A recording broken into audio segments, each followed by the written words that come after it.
Y sí, sin más preámbulo, sí me gustaría que el doctor Germán Azucena, Vázquez. discúlpame, se me cayó la transmisión, hay que volver a empezar. Ah, ok, adelante. Listo. Gracias, gracias. Buenas tardes, bienvenidas y bienvenidos a todos quienes nos están siguiendo a través de las redes sociales, a través del Facebook, de YouTube, de otras redes sociales que tiene la Red Nacional de Consejeras y Consejeros Electorales por una democracia incluyente, Renace Díaz, y que en esta ocasión, en esta barra de opinión, nos acompañará una de las personas que ha tenido a bien de traernos un tema muy interesante, un tema novedoso, denominado heteroadscripción indígena, el doctor Germán Vázquez Sandrín, quien nos acompaña en esta ocasión y que ha acompañado incluso a otros OPLES, como es el Instituto Electoral del Estado de Hidalgo, en algunos de los y en algunas de las actividades que tienen, sobre todo en materia de grupos o de poblaciones indígenas. Y bueno, para darles a conocer un poco más de la trayectoria del doctor Germán Vázquez Sandrín y su formación académica. Él es doctor en estudios de las sociedades latinoamericanas con una especialidad en demografía por parte de la Sorbona de París. Es maestro en población por la Facultad Latinoamericana de Ciencias Sociales, licenciado en Sociología en la Universidad Autónoma de México, y él ha estado en la Universidad Autónoma del Estado de Hidalgo como un profesor investigador en el área académica de Sociología y Demografía del Instituto de Ciencias Sociales y Humanidades. Y bueno, este tema cobra muchísima relevancia toda vez que los grupos indígenas, las poblaciones indígenas, pues están a todo lo largo y ancho de nuestro país. Tan es así que ha sido reconocida, estos grupos han sido reconocidos muchos de los derechos de estas poblaciones indígenas, pero me llama la atención sobre todo y en particular este tema que tiene que ver con la heteroadscripción indígena, y que es un tema que muy poco se conoce, muy poca bibliografía tenemos acerca de, sobre todo y en específico, de esta denominación como tal. Y para ello, pues está aquí el doctor Adrián para que pueda, en este caso, Germán, el doctor Germán Vázquez Sandrín, para que nos apoye en esta concepción y en esta definición de este término que yo al decir verdad, es la primera vez que lo escucho. Sí he escuchado acerca de la inscripción calificada, de hecho, es uno de los temas que tenemos los soples actualmente, pero no como tal, una denominación como heteroinscripción calificada. Y créeme, yo de repente me vi y dije, ay, ese es el concepto que me define a mí en algún momento de la vida también. Bueno, entonces, bienvenido, doctor Germán, y adelante. Muchas gracias. Bueno, sí, efectivamente, muchas gracias por la invitación, antes que nada, a este importante foro. Y muchas gracias a todos los que nos acompañan por estar aquí presentes. Sí, efectivamente, es un tema un poco novedoso, se puede decir. En el mundo de la demografía, yo soy demógrafo, como ya bien lo dijo Azucena. Entonces, aquí en la demografía, pues es un tema que apenas tiene poco tiempo de haber iniciado a ventilarse más, aunque en realidad como fenómeno, la heteroadscripción indígena, pues es algo, vamos a decir, muy viejo, muy antiguo. ¿A qué se refiere la heteroadscripción indígena? Bueno, ya todos sabemos lo que es la autoadscripción, más o menos. La mayoría ha escuchado hablar de la pertenencia por autoadscripción. Por ejemplo, en los censos, ¿no? Desde el 2000 y luego en el cuestionario, no, en el censo también de 2010 y luego en la encuesta intercensal de 2015 nos preguntaron a todos si nos considerábamos indígenas. No con esas palabras, pero esa era la idea. Eso, ahí al responder que sí o que no, estamos autoascribiéndonos, ¿sí? Ya sea como indígenas o como no indígenas. Ahora, ¿qué es la heteroadscripción? Es cuando el otro hace un reconocimiento de ti y de tu identidad indígena, ¿no? vamos a decir que yo dijera que yo soy indígena, pues así como soy y de mi origen, así blanco como soy y así como me ven, ¿verdad? Muchos van a decir, no, tú no eres indígena. Entonces me van a heteroadscribir como no indígena, ¿sí? Esa es la heteroadscripción. Entonces, la heteroadscripción es el reconocimiento que hace el otro del sujeto que se autoascribe como indígena. Y eso es la heteroadscripción nada más. ¿Sí? Siempre ha existido, no solamente con la adscripción étnica, sino también con otras identidades, ¿sí? Profesionales, nacionales, de género, eventualmente. Es interesante el concepto, ¿sí? Entonces, así para decirlo rápidamente y dar lugar a sus preguntas, sí, eso es lo que yo diría. Muy bien, doctor. Muy bien, perfecto. Roberto, si tuvieras alguna intervención al respecto. Ya no escucho. Por aquí estamos pendientes, ¿eh? Okay. Claro que sí, Azucena, con muchísimo gusto. Antes de pasar a las preguntas a nuestro distinguido ponente, quiero reiterar mi agradecimiento a la presidenta de la Red Nacional de Consejeras y Consejeros Electorales por una democracia incluyente, por la generosa invitación a conducir este programa, esta barra de opinión del lado de mi compañera Azucena y también, por supuesto, del distinguido doctor Germán Vázquez Sandrín. Bien, yo quiero hacer una cuestión muy precisa. A ver, ya el doctor nos hizo favor de decir en qué consiste la heteroadscripción indígena. Me parece que el tema en ese sentido quedó acotado. Nada más referir una cuestión desde mi perspectiva muy importante.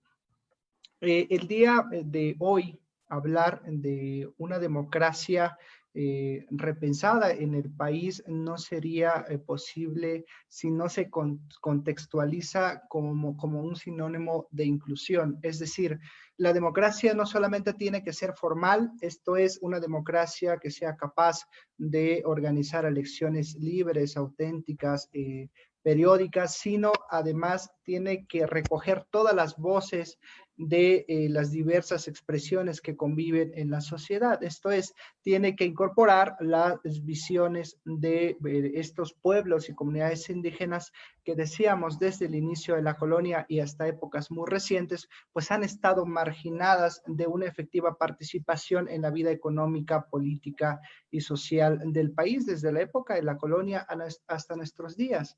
Y apenas en fechas muy recientes es cuando se empiezan a trabajar en diversos rubros esta posibilidad de incorporarlos en la vida del país, particularmente en el 2018, en el tema del rubro político. El Instituto Nacional Electoral implementa acciones afirmativas y nos dice que en 13 distritos electorales hay la obligación de postular por parte de los partidos políticos a candidaturas exclusivamente indígenas.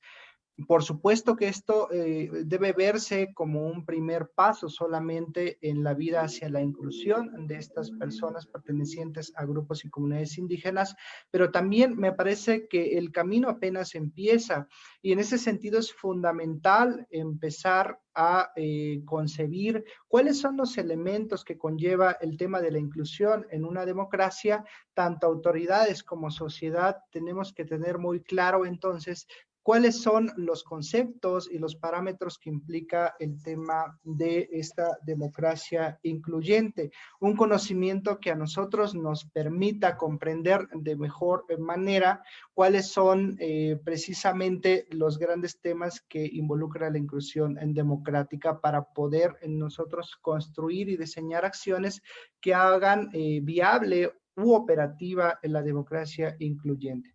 Bien, en ese sentido, y ya considerando la descripción que nos hizo el doctor al inicio nosotros entendemos que desde la visión del doctor Germán es importante que se construya una propuesta metodológica para poder facilitar y mejorar la identificación indígena a través de la heteroadscripción, lo que sin duda puede concebirse como una herramienta importante en el ámbito electoral, ya que esto podría ampliar derechos por medio de un procedimiento legislativo o bien mediante acciones afirmativas. Y en ese sentido, pues sería valioso que nuestro público pudiera conocer en primer lugar cuál es la relevancia que pueda adquirir el tema de la heteroadscripción indígena en la materia electoral, en qué consiste esa propuesta metodológica y por qué no que nos pudiera platicar del caso Hidalgo, cuál es la aplicación concreta que pudiera tener o que ha tenido en un caso específico, y particularmente me parece que este tema es importante de cara a los procesos electorales que tendrán lugar en el 2021. Entonces, doctor, adelante, por favor. Claro que sí. Muchas gracias, Roberto. Bueno, vamos a ir dando respuesta a tus preguntas muy interesantes y pertinentes. ¿Por qué es un gran tema, diría yo, este tema, ¿no? Yo creo que es un gran tema por dos razones, fundamentalmente. Uno, porque este tema de la heteroadscripción indígena nos permite precisar, mejorar la forma en que se reconoce o se identifica a la población indígena, ¿sí? En diferentes instancias.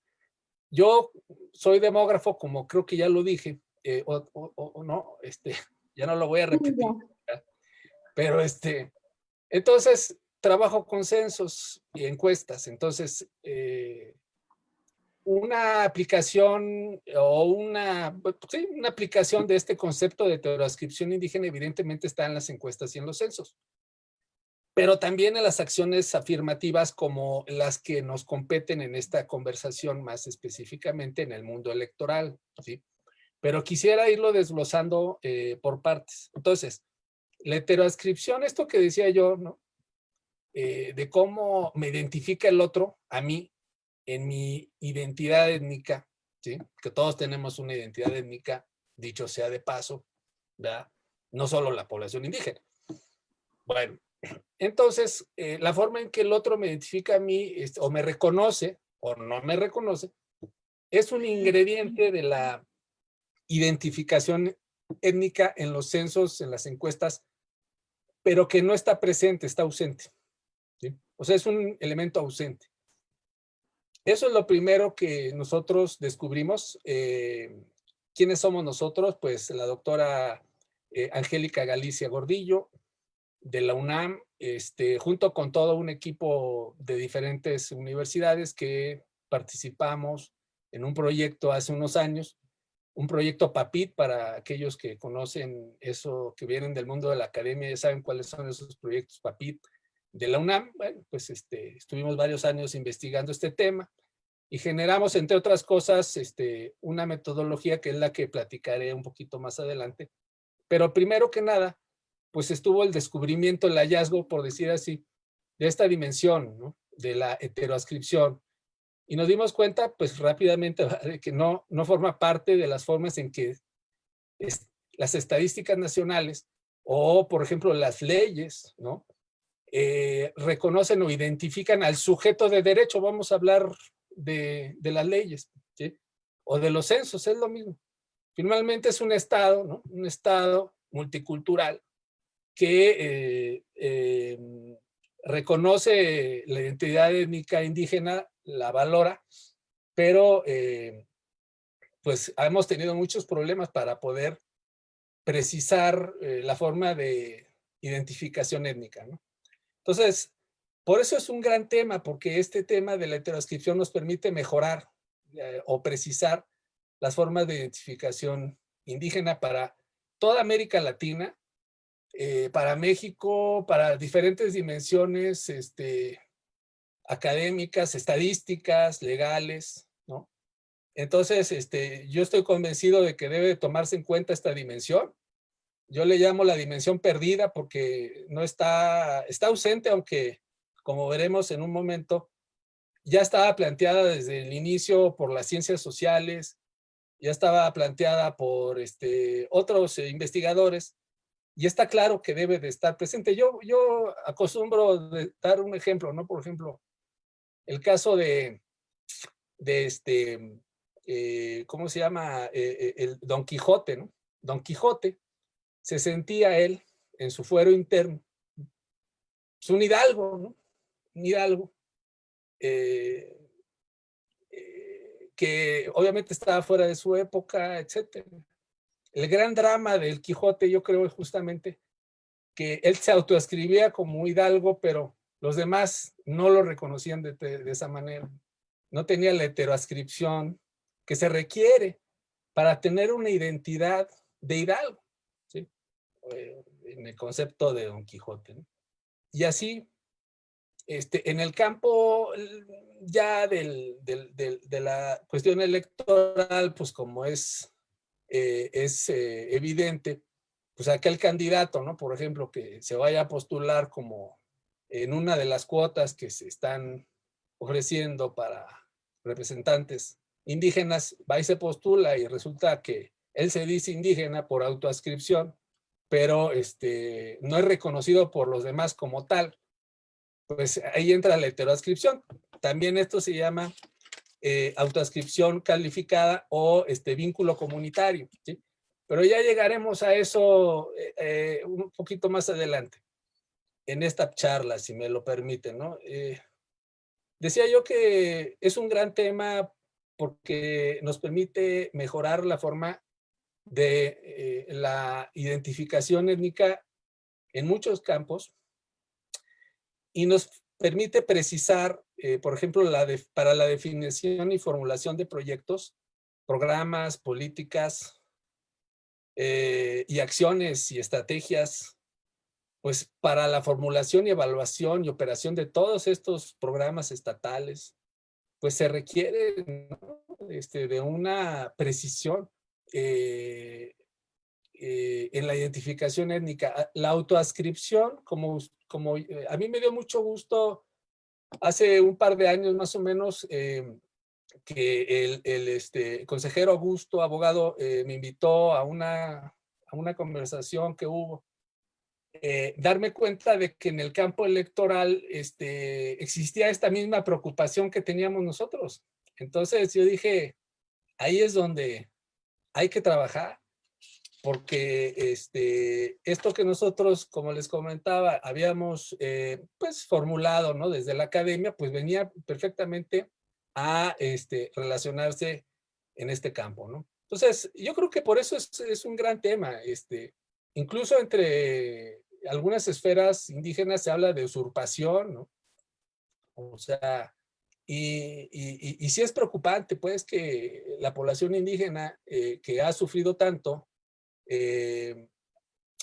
discriminación, olvido, ahora que tiene la oportunidad de empoderarse a través de una candidatura, pues se ha hecho a un lado por otras personas, ¿no? Y otras personas ahora se están abrogando, digamos, la identidad étnica y sustituyendo al verdadero indígena que se podría beneficiar de estas políticas, ¿no? Entonces, eso es para mí muy duro y es una de las tantas razones por las cuales creo que este tema es importante. Entonces, ¿cuál es el problema que tenemos, que nosotros percibimos como grupo, con la doctora Angélica Galicia y los demás colaboradores, en un inicio? Bueno, fue el problema que llegamos a percibir era la gran volatilidad que tienen los datos estadísticos en los últimos censos, en el censo del 2000, el cuestionario ampliado del censo del 2000, el cuestionario ampliado del censo del 2010 y después la encuesta intercensal de 2015, ¿no? Con la pregunta de autoascripción. Hay varios criterios, criterios censales para poder identificar a la población indígena en toda América Latina, que son el criterio de la lengua hablada, que es el criterio que en México y en toda América Latina es el que más se ha usado para la identificación étnica, en los censos, insisto. ¿Sí? Por ejemplo, en México se usa desde finales del siglo XIX, ¿no? La pertenencia, que es esta autoascripción, nosotros le llamamos autoascripción, es pertenencia por autoascripción, y la ubicación geográfica. Esos son los tres principales criterios de identificación étnica en encuestas y censos en todos los sistemas estadísticos de América Latina. Entonces, este criterio de pertenencia por autoinscripción, pues ya en algunos países comenzó a funcionar desde los años 80 y fue progresivamente siendo cada vez más utilizado en los diferentes países en sus censos, al grado de que en el año 2000, en la ronda del 2000, ya muchos de los países de América Latina ya empleaban esta pregunta, incluido México, ¿sí? De la autoascripción, ¿sí? Este criterio de la autoascripción. Este criterio es un criterio subjetivo. Se le da la voz al informante, o se cree en la palabra, vamos a decirlo así, del informante, y dice vamos a decirlo así, su opinión respecto a su identificación étnica, ¿no? Es un criterio subjetivo 100%. Entonces, no sé si pudiera yo a lo mejor compartir la pantalla aquí para poderles presentar. Voy a intentar hacerlo. Ah, no. Me tienen que habilitar. No sé si me pudieran habilitar para compartir la pantalla, por favor. Solo para mostrar un par de grafiquitas y poder apreciar más claramente la situación de cómo hay una volatilidad muy fuerte en los números, ¿sí? Cuando usamos la autoascripción como criterio. Y en México eso fue lo que sucedió a partir del 2000. ¿Sí? Tan es así que los datos censales de la autoascripción casi no se utilizan porque tienen bastantes problemas en términos del el enorme incremento que han tenido los resultados en los censos de la pregunta de pertenencia por autoascripción, ¿no? Entonces, ese fue el primer problema, vamos a decir que para nosotros fue un problema, ¿verdad?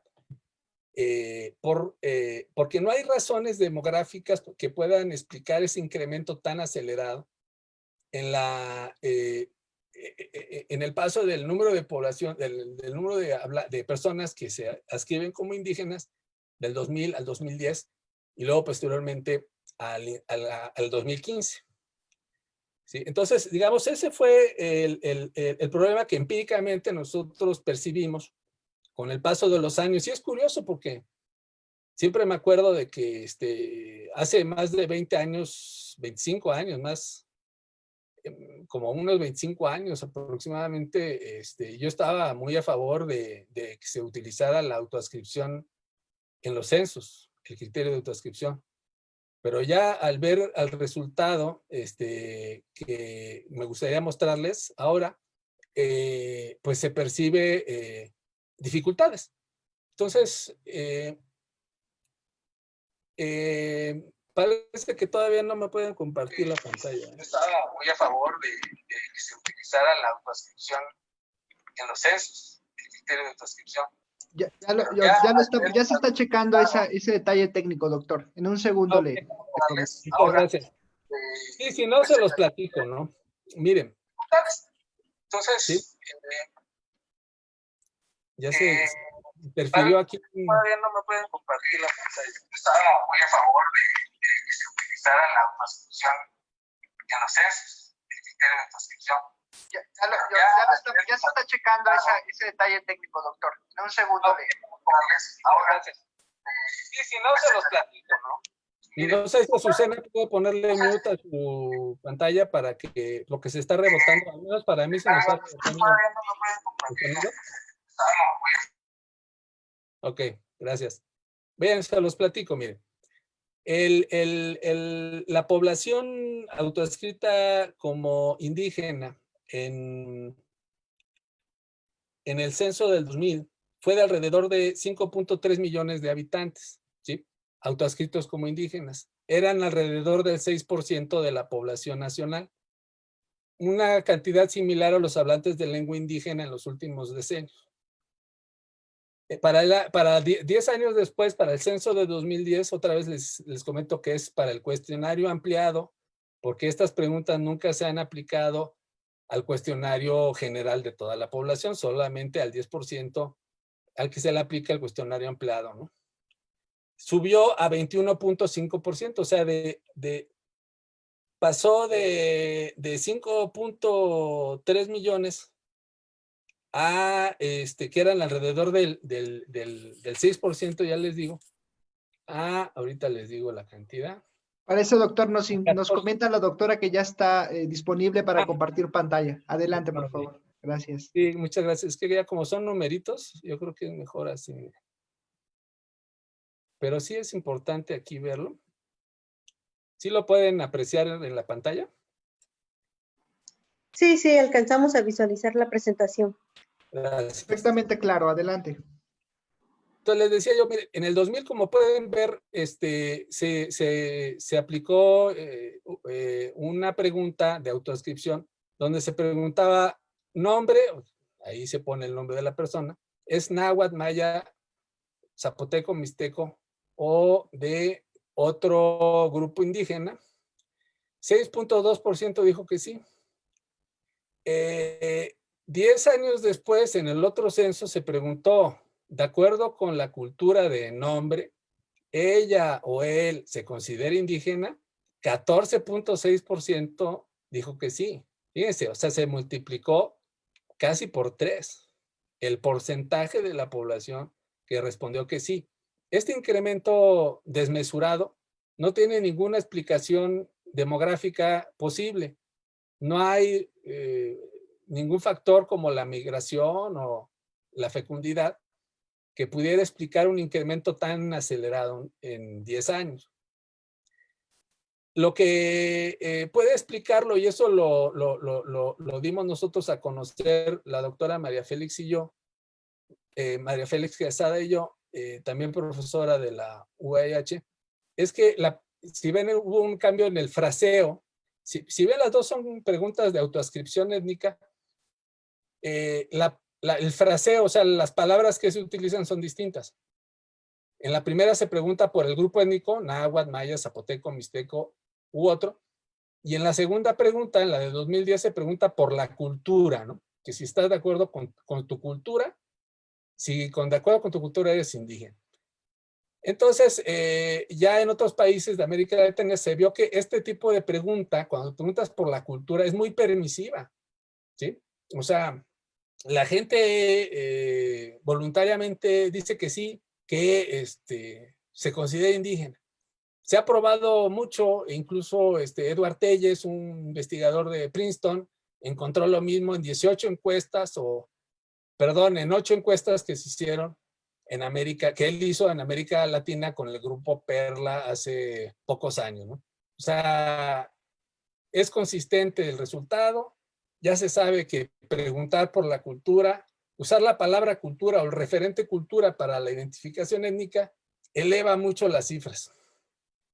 Y en el 2015, la pregunta que se hizo también por autoadscripción es, de acuerdo con su cultura, se considera indígena. Es muy parecida a la de 2010.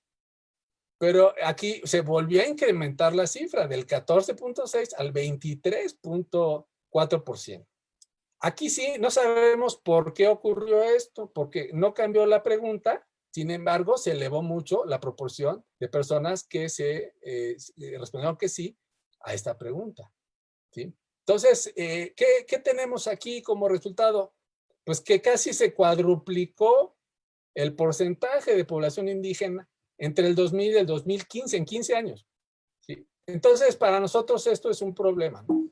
Un problema, ¿por qué? Porque no hay razones demográficas, sino más bien pueden ser otras razones que no las podemos identificar.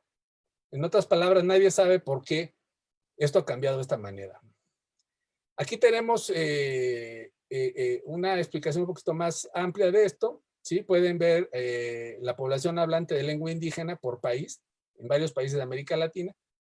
Y aquí tenemos a México, que es el triangulito verde, no sé si acá se a apreciar bien, como la proporción de hablantes de lengua indígena, perdón, la población hablante de lengua indígena es mayoritariamente la de México la más importante, por encima de la de Perú, Guatemala y por supuesto que por encima de la de Ecuador. Pero se ve que va subiendo de forma consistente y sin variaciones aleatorias o debidas al azar. Pero si lo vemos ahora, ahora la vemos, la proporción de, ya no es el número de hablantes, sino la proporción de hablantes de lengua indígena. Aquí tenemos a México hasta abajo, es el tachecito negro. Vemos que va disminuyendo. Si bien el número de hablantes se incrementa, la proporción va disminuyendo. Y pasó de más del 10% en los años 50, casi, tal vez 11, 12%, a cerca del 6% en 2015. Casi se redujo a la mitad. Pero vean ustedes lo que pasó en Perú, que es el triangulito negro, ¿no? Hay una drástica caída que pasó de casi del 60% a por ahí de el 16, 17% en 1995. O sea, es una caída tremenda. Pero aquí lo importante que quiero yo mostrar es que las tendencias son consistentes, ¿sí? Van cambiando de forma gradual, suave, ¿no? Son predecibles las tendencias.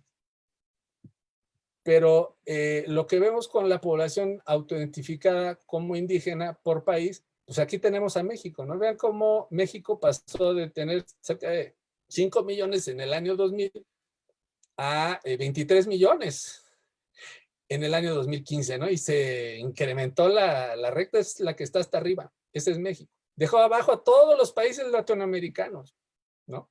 Este resultado. Entonces, esto para nosotros es difícil de creer en términos demográficos, ¿sí? Y vean ustedes, aquí es la proporción, ¿sí?, de autoescritos o autoidentificados como indígena. Otra vez tenemos a México en el circulito anaranjado y arriba tenemos a Bolivia. Vean cómo Bolivia va decreciendo muchísimo, México va creciendo y otros países decrecen, como este verdecito que es Chile, ¿no? Tiende a decrecer y otros a crecer. O sea, hay una variabilidad muy grande en todas las tendencias. Y eso es lo que nos hace preguntarnos, pues, ¿qué está pasando? Entonces, le regreso la cámara, no más voy a acá. Digamos, ese es el problema que nosotros percibimos empíricamente de la pregunta de la autoadscripción. Entonces, esto nos llevó a pensar y a estudiar el aspecto de la heteroadscripción, ¿no? O sea, fíjense, aquí hay una premisa de la cual nosotros partimos, es que, ¿qué es lo que miden los censos cuando hacen la identificación de la población indígena? O sea, ¿para qué los censos quieren identificar a la población indígena? ¿O qué es lo que buscan representar cuando un censo incluye la pregunta de identificación indígena? Entonces, nosotros partimos de la premisa de que los censos lo que buscan es representar la identidad étnica, ¿sí? O sea, que la identificación que hacen los censos de la población indígena es una representación de la identidad étnica del individuo que respondió al censo, ¿sí? Entonces, es una premisa. ¿Por qué? Porque nunca vamos a saber en realidad qué es lo que quieren hacer los censos con esa pregunta, ¿verdad? Ya le hemos... Fabiana del Popolo, que es la encargada de los censos en CELADE, que CELADE es una organización de Naciones Unidas que estudia la demografía a nivel Latinoamérica y el Caribe, me dijo que sí, que en una de las reuniones de demografía de nuestra región, ella dijo que sí, que los censos buscaban representar la identidad étnica cuando incluyen esa pregunta en los censos. Entonces ya me dejó más tranquilo porque Si eso es lo que se busca, entonces, ¿qué es la identidad étnica? ¿Sí? En la medida que nosotros sepamos qué es la identidad étnica, vamos a poder hacer una buena pregunta, una pregunta que nos lleve a mejorar nuestra precisión en la identificación de las estadísticas nacionales, censos, encuestas, etcétera, leyes. Entonces, miren, nosotros ante este problema que ya les digo que son, Bauman habla de la liquidez, del estado líquido, del amor y de las estadísticas y de la identificación también. Aquí lo que vemos es ese estado líquido de la identificación étnica, ¿no? O sea, vemos la pura subjetividad en este criterio, ¿sí? Esta subjetividad hace que evolucione de forma azarosa e impredecible la identificación étnica, ¿no? Entonces, pero decía yo, me regreso, ¿qué es la identidad étnica? Bueno, la identidad étnica está compuesta, según algunos sociólogos y antropólogos, de dos componentes. Voy a abreviarlo para no meterme en mayores complicaciones, porque el tema de la identidad étnica, como ustedes saben, es muy complejo. Entramos a la cultura, de muchas cosas, ¿no? Pero hay dos factores que componen a la identidad étnica. Una es la percepción que tiene el sujeto de su propia identidad, y la otra es la heteroadscripción. Es el reconocimiento que tiene este sujeto de la identidad que dice tener o siente tener, ¿no? Por ejemplo, la psicología, hasta donde yo sé, porque no soy psicólogo, pero dentro de lo que he estudiado, se conforma, vamos a decirlo así, con el sentimiento de la identidad. Cuando un individuo siente que tiene la identidad tzotzil o ñañú o cualquier otra identidad étnica, por ejemplo, es suficiente, ¿no? Es suficiente para la psicología, porque la psicología estudia, pues, al individuo, ¿no? Desde dentro. Pero nosotros, que somos sociólogos, demógrafos, politólogos, no nos podemos conformar solamente con lo que la persona siente de sí mismo, sino que cómo es percibido socialmente y cómo interactúa esta persona con su entorno y cómo interactúa el entorno con la persona, que se dice tener o que siente tener una identidad, ¿no? Étnica. Entonces, estos son los dos elementos.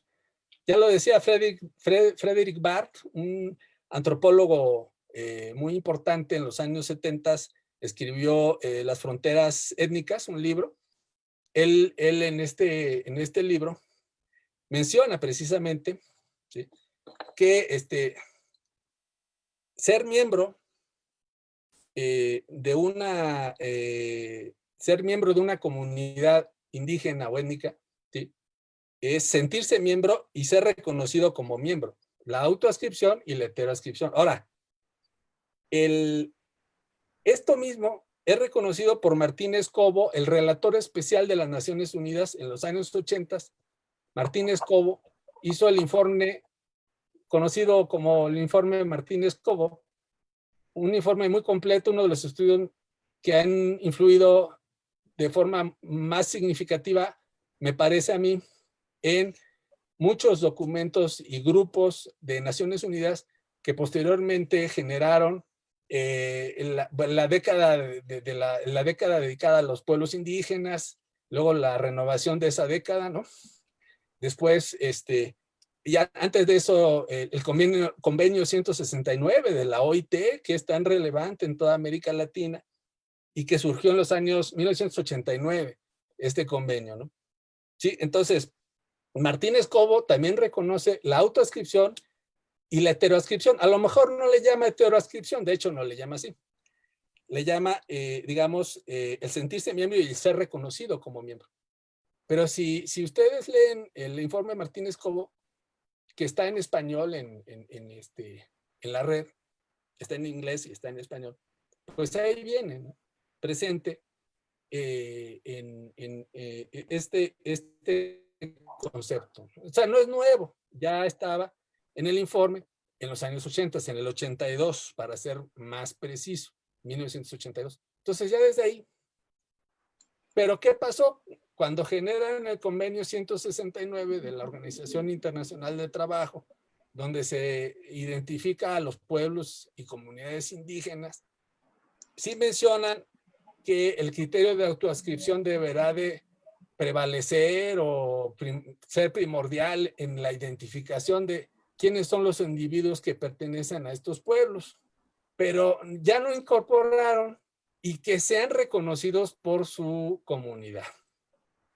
Doctor, Al no, sí, aquí justo en esto me quiero detener un poquito, porque sí quisiera hacer claro. una pregunta muy importante y tiene que ver con el trabajo precisamente que hacemos dentro de los institutos electorales locales. Este tema de la heteroadscripción es muy parecido, muy semejante a lo que nosotros quizás denominamos como adscripción calificada. ¿Cuáles podrían, desde su experiencia, ser los elementos probatorios para que nosotros podamos determinar que un individuo es indígena y qué documentos o qué elementos nos podrían llevar a nosotros como órganos a definir si eso no es parte de, si eso no es, primero, se puede autodenominar indígena, pero no basta, y ya lo vimos así, no basta solamente con portar una indumentaria, no basta a veces quizá hablar una lengua como tal, sino que va más allá de, tiene que ver con el reconocimiento, con que el grupo étnico te reconoce como indígena. ¿Cuáles son estos elementos que nos podrían a nosotros ayudar o que serían determinantes para que nosotros pudiéramos considerar aún en el supuesto, digo, en un supuesto, a un individuo, a una persona, a un hombre o a una mujer como indígena y que sea, que no haya margen de duda en este sentido? Sí, Azucena, acabas de hacer la pregunta de los 64,000 pesos.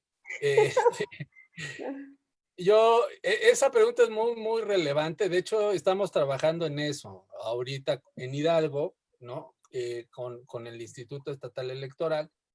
Estamos en ese proceso, precisamente. Entonces, sí quisiera comentarlo, pero antes de eso, si me permites, déjame decirte que lo interesante de este asunto de la identidad es que es la identidad, o sea, la identidad étnica del individuo que va a ser candidato. Okay. Eso es lo que se está buscando representar, ¿sí?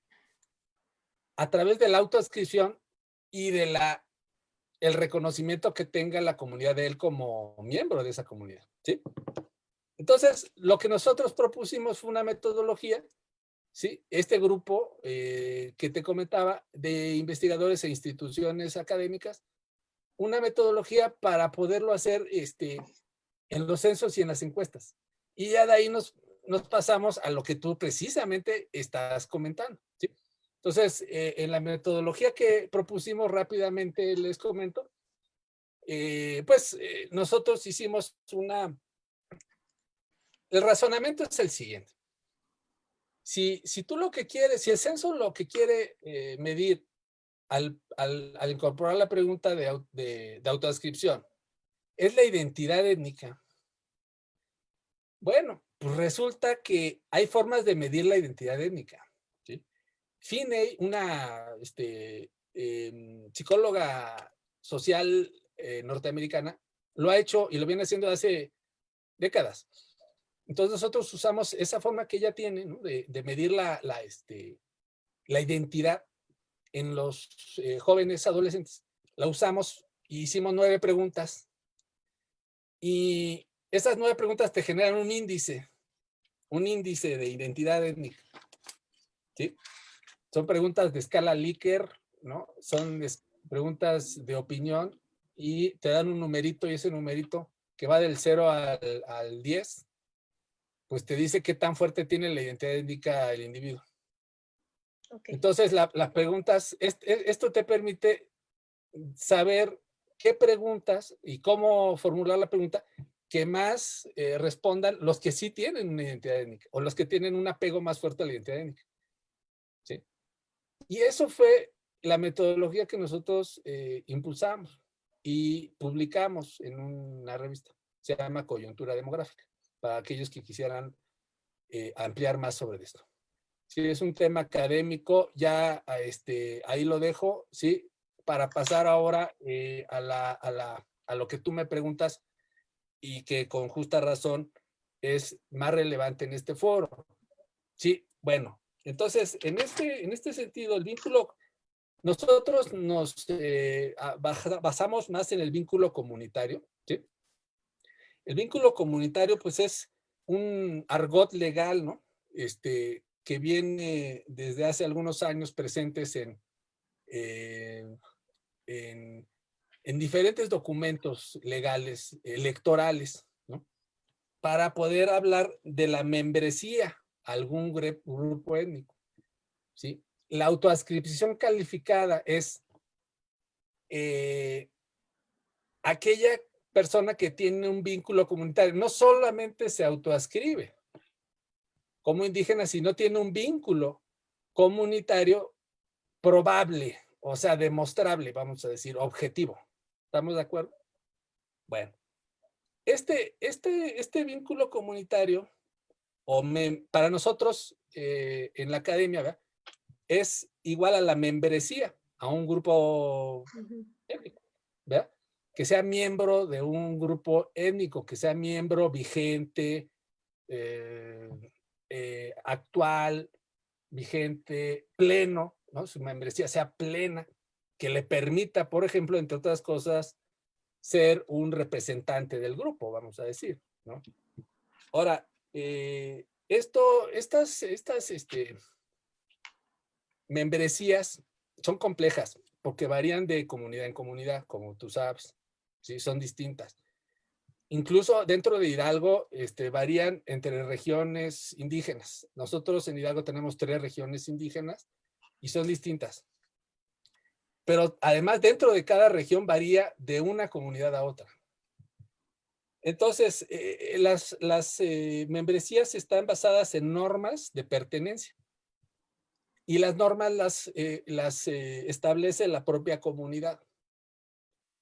Son normas de inclusión o de exclusión. Entonces, pero para responder más concretamente a tu pregunta, nosotros lo que hemos percibido a través de una investigación en curso, esto ya es con otro grupo de investigadores, con Ramón Martínez Coria, con Angélica Galicia, con María Félix Quesada. Hemos estado haciendo grupos focales para poder platicar sobre estos temas con las comunidades, con gente de las comunidades, y nos han dado mucha información muy valiosa. Está en proceso ahorita porque nos agarró la pandemia, pero mira, te platico rapidísimo. Uno de los criterios es el haber nacido en la comunidad, ¿no? El haber nacido en la comunidad te hace miembro de la comunidad. Eso casi en todas las comunidades es así.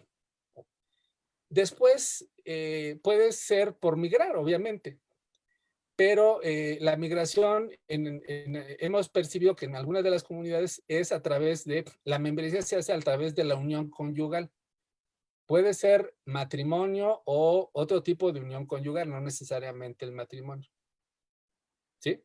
Entonces, cuando la persona nace en la comunidad ya tiene una adscripción étnica, pero tiene que llegar a la mayoría de edad para poder ser un miembro activo, vamos a decirlo así, ¿sí?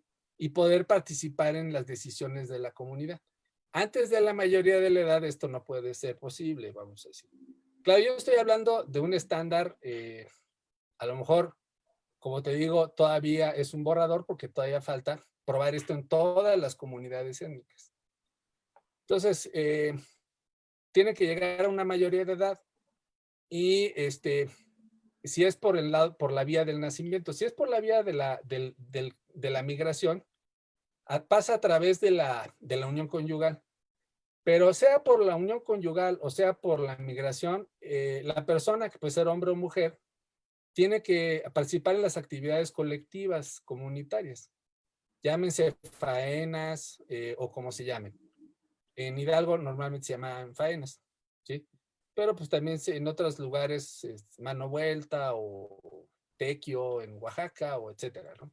Entonces, sea como sea, tienen que participar en las actividades comunitarias y estar al día en sus pagos, ¿sí? En ocasiones son pagos monetarios, además de las actividades de trabajo de reciprocidad, ¿no? Así se establece la reciprocidad comunitaria a través de estar al día con estos trabajos colectivos. Entonces, todas estas son como factores de estas normas de pertenencia, ¿no? Pero varían de comunidad en comunidad y yo, bueno, lo que hemos visto nosotros en el campo con las comunidades es que tiene que preguntárseles a ellos, tiene que consultársele con ellos. No puede ser un trabajo académico nada más. Esto ayuda, pero no es suficiente. O sea, no podemos nosotros decir cómo ellos deciden, ¿no? Nadie, más que ellos.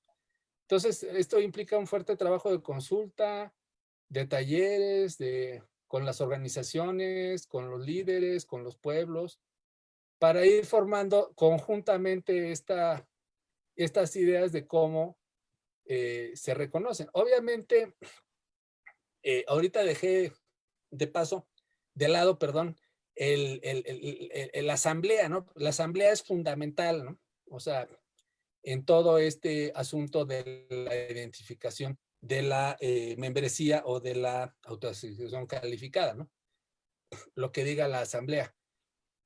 Entonces, bueno, son como elementos, como ya se nos está acabando el tiempo porque son 19:54, me apuré un poquito ahora para dar todos estos elementos que son lo que hemos nosotros percibido hasta ahora en términos, pero una vez que se obtenga este resultado se tiene que consultar a todas las comunidades, porque de otro modo sería estarnos abrogando nosotros pues la palabra de ellos, ¿no?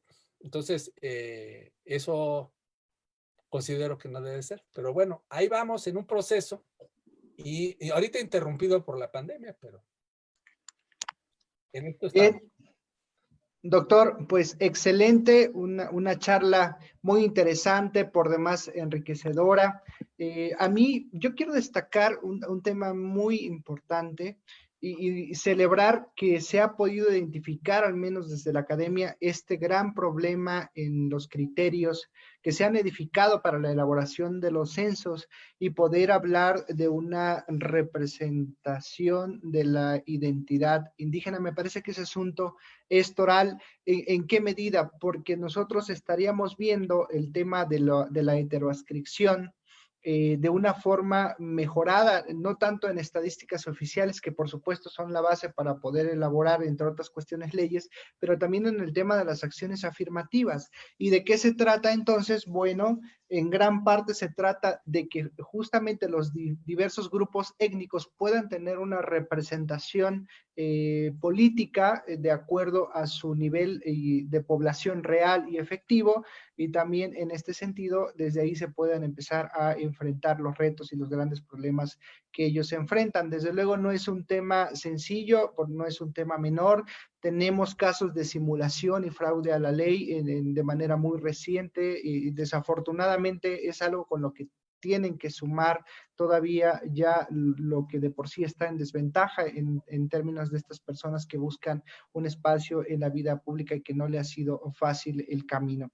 Entonces, me parece que ha sido efectivamente una charla que nos deja abierta la inquietud de cómo podemos seguir trabajando este tema, de cómo lo podemos eficientar e implementar como una herramienta que nos pueda a nosotros determinar la mejor ruta para hacer lo propio, como bien lo comentaba también nuestra compañera Azucena, en las distintas entidades entidades federativas, particularmente en el caso de los OPLES, ¿no? O sea, esa duda que nos queda, a ver, ¿cómo le vamos a hacer para lograr que la autoadscripción calificada efectivamente sea tal y que no haya fraude o simulación? ¿Cómo le vamos a hacer para recoger efectivamente estadísticas oficiales actualizadas, que tampoco no es un tema menor, que nos permitan a nosotros tener un diagnóstico completo para poder hacer proyecciones en el ámbito de la competencia de cada quien? Entonces, me parece es un tema muy interesante. Ojalá no sea la primera ocasión en que podamos tener la oportunidad de charlar con usted sobre este tema tan trascendental.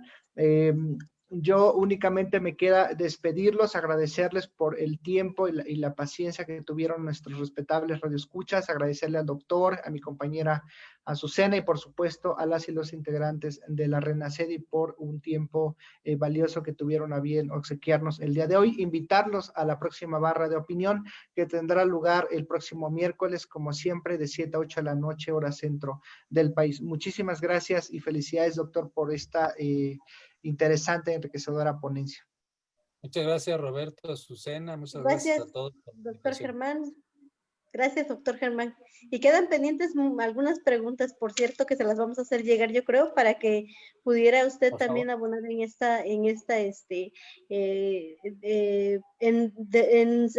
quizá no tener la respuesta con exactitud o precisión, pero sí de coadyuvar en que se disipe alguna duda. Muchas gracias, doctora Germán. Gracias, Roberto, y gracias también a a la presidenta de la Red Nacional de Consejeras y Consejeros Electorales por una Democracia Incluyente, la doctora Claudia Arlette Espino, quien coordina estas actividades de trascendencia para todos los OPLES del país. Muchas gracias. Buenas noches, gracias a todas y a todos. Buenas Hasta luego. noches. Gracias. Hasta luego.